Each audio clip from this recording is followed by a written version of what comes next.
This is what I do for my braids, like every 2 weeks, so they last as long as possible. So this is what they look like after 2 weeks, and they've experienced life. So this is me doing a refresh. So before this, I washed my hair with shampoo. I didn't capture it here, but the process behind the scene, and then this is me just showing you what I do after.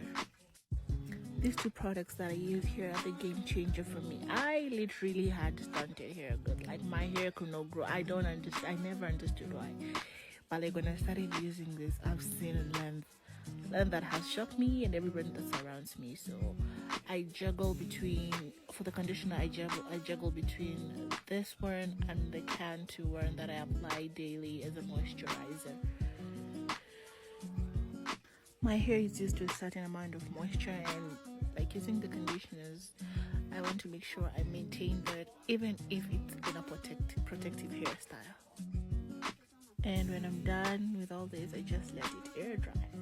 And then, yeah, that's my braid refresh.